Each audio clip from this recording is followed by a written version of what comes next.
Hello again, YouTubers, Ultimate SpongeBob 101 back here again on the SpongeBob channel with another SpongeBob episode review for episode 291, Swimming Fools and the Goo Father. The synopsis states, SpongeBob builds a pool in his backyard and Squidward tries to resist taking a dip. Also, Mr. Krabs must reckon with the Goo Father after he adds patty whips to the menu at the Krusty Krab. Let's dive right in. Starting off with Swimming Fools, I think this episode really drills in the message that jealousy and envy doesn't pay. If you want something, you should help yourself achieve what you're aiming for. And this episode presumably takes place in the heat of summer. SpongeBob builds a pool in his backyard for him and Patrick to cool down and have some fun. And this attracts the attention of Squidward, who is absolutely dumbfounded about how SpongeBob managed to complete the pool so quickly. On the outside, Squidward expresses his displeasure at SpongeBob, but thanks to the heat, he eventually really desires to take a dip in the pool, and is tempted to wait till nightfall in order to jump in. Yeah, he walks out of his bedroom window and falls right in, only to be spotted by a very angry Gary, who slaps him with his eye stalk. Good to see the Gary-Squidward rivalry still present. Gary is called to bed by SpongeBob, and Squidward then relaxes in the pool, eventually falling asleep and begins dreaming of his own Squidward-themed pool party, where he is, of course, the center of attention, being an excellent clarinetist and all. I did like the Italian theme used here, but it soon comes crashing down when Squidward realizes morning has come and tries to hide before SpongeBob catches him in SpongeBob's pool. Squidward hides in the pool storage room and even pretends to be an inflatable toy, which fails miserably as he is picked up by Patrick and used as well a pool toy. Unlike SpongeBob and Patrick, Gary notices Squidward immediately. Eventually, Squidward cracks under the pressure and unravels himself, breaking down and admitting that he really envied SpongeBob's pool, and SpongeBob, being kind-hearted as always, tells Squidward that he is always welcome to use the pool and even encourages Squidward to try out the diving board. This kicks the nonsense into high gear, as Patrick keeps cranking the diving board higher and higher till it reaches space. When Squidward finally realizes it, he panics about being too high. Patrick then tries to lower the board, but snaps the crank, and the board comes rocketing back down into the sea with Squidward hanging on for dear life, fireballing all the way into the pool, and eventually breaking up into many pieces, completing the flashback that began at the very start of the episode. The plot gets 7 out of 10. This is a fairly standard Squidward episode, not the torture version, but it really encapsulates Squidward's bad side, his bad characteristics, and I did appreciate the moral of the story. Also, SpongeBob and Patrick being absolutely clueless as to how to stop the falling diving board was absolutely hilarious. Animation gets 9 out of 10.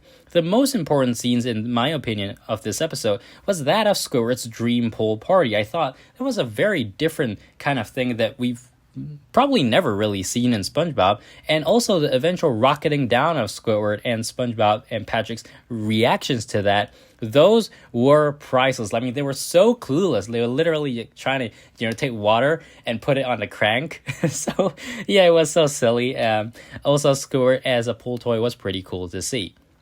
Unique characteristics gets 7 out of 10. Seasonal themed episodes aren't too common in SpongeBob, and the fact that this episode did take some inspiration from the summer season to create the impetus for Squidward's actions was definitely a cool way to integrate it.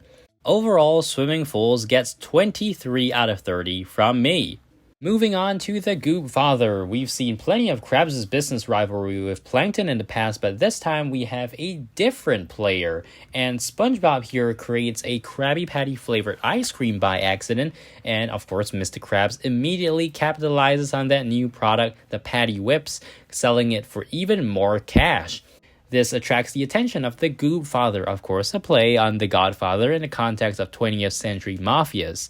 The Goo Father is the owner or proprietor of the Goofy Goober's ice cream parlor, and he and his grunts burst into the Krusty Krab, destroy the patty whip machine, and threaten Krabs to stay away from competing in the ice cream business. Ain't no one's gonna intimidate Eugene Krabs though, and the next day, they have an even better patty whip dispenser operated by Patrick. Krabs even hires geezers as his security, which doesn't play out well anyway when the Goo Father returns and trashes the machine once more.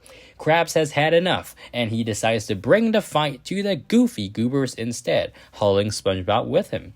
They manage to disguise themselves and infiltrate the Goofy Goober's parlor and get to work immediately. SpongeBob conducts a silly trick to distract the Goo Father and his henchmen, while Krabs turns up the heat, melting all the ice cream and causing absolute destruction, escaping thereafter. Although they think all's well, the Goofy Goober sails to the doorstep of the Krusty Krab for a showdown of ice cream proportions. This was a slightly lamer version of the battle we saw in the second movie, but we still got plenty of destruction nonetheless. I have to say the popsicle nunchucks used by Krabs were super cool to watch. As the fight raged on, a vessel with the appearance of a banana split sundae arrives, and it's none other than the Ice Cream King. Yeah, remember that dumb guy? Well, he tells them that ice cream is not something to be fighting over, and the Goo Father and Krabs decide to make peace and stop the fighting. The king doesn't get the message though, and he uses his ice cream bomb to cause a massive explosion and drench Bikini Bottom in ice cream, to SpongeBob and Patrick's delight of course, but to the anguish of Squidward. Plot gets 7 out of 10. I really enjoyed this episode until the Ice Cream King showed up. It felt as if the episode just had to end, and therefore the Ice Cream King's intervention was sort of necessary to put an end to the story. Nonetheless, Krabs standing up against the Goo Father's aggression and the sabotage plan in Goofy Goobers was so brilliant, and it was fun to watch. Animation gets 8 out of 10. I think the episode had tons of scenes that were very well contextualized with the ice cream theme, and my favorites were probably all the equipment showcased, such as the sprinkle blasters, the ice cream catapults, and more. Plus, combining ice cream with the battle scene made it much more lighthearted. Unique Characteristics gets 8 out of 10. It was fantastic to get even more lore about the Goofy Goobers. Turns out they're not just all nice and goofy after all. Plus, while Krabs is always enterprising, seeing him stand up for his restaurant was a really good thing, and it felt far more serious and meaningful than when Plankton constantly tries to steal the formula every single time. Overall, the Goo Father gets 23 out of 30 from me. So that's our review of these 2 episodes. Let me know in the comments box below what you guys thought about them. Make sure to subscribe, like, and I'll see you guys again in the next SpongeBob video coming real soon. Till then, bye!